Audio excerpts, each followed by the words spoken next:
the 3D model of a prehistoric female upper arm bone, called the humerus.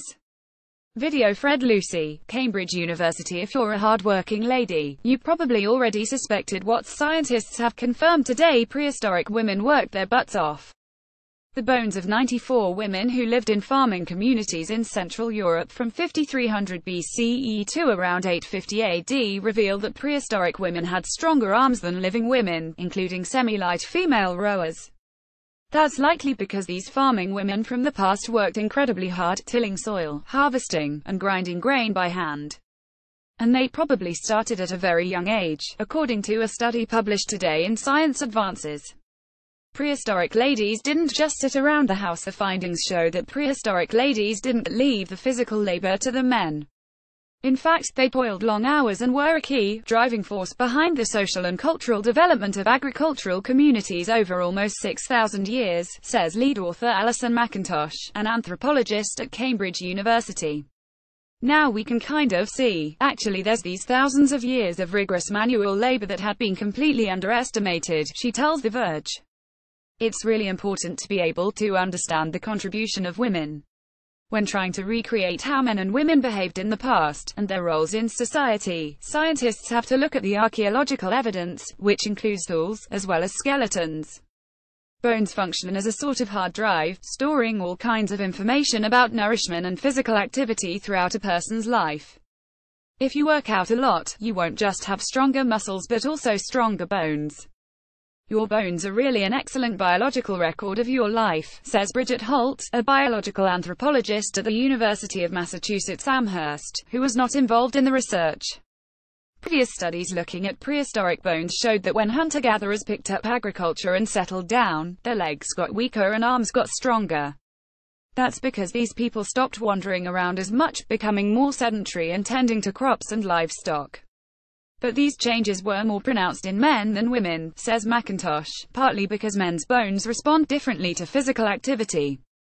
For that reason, comparing women's and men's bones is not a good way to understand just how much work women did compared to men. They just look much weaker than men, so we think they're not doing anything when that's really not the case, McIntosh says. You need an appropriate comparison to see that. That's why McIntosh and her team decided to put prehistoric female bones side to side with modern female bones. Women were doing a huge range of things. She scanned the upper arm bones and shin bones of 94 women from the Neolithic to the Middle Ages, as well as the bones of 83 living women in Cambridge who either led a sedentary lifestyle, or practiced sports such as soccer, running, or rowing.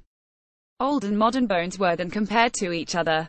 The researchers found that the prehistoric women had consistently stronger arms than Neolithic women living about 7,000 years ago had 11 to 16% stronger arm bones than modern rowers, for instance, while Bronze Age women from about 4,000 years ago had 9 to 13% stronger arms than the rowers.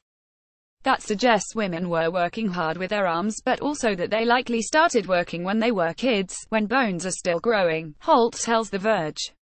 The leg bones, however, told a different story. Some prehistoric women had weaker legs than today's women, while others had legs as strong as those of runners. It suggests that women were doing a huge range of things, McIntosh says.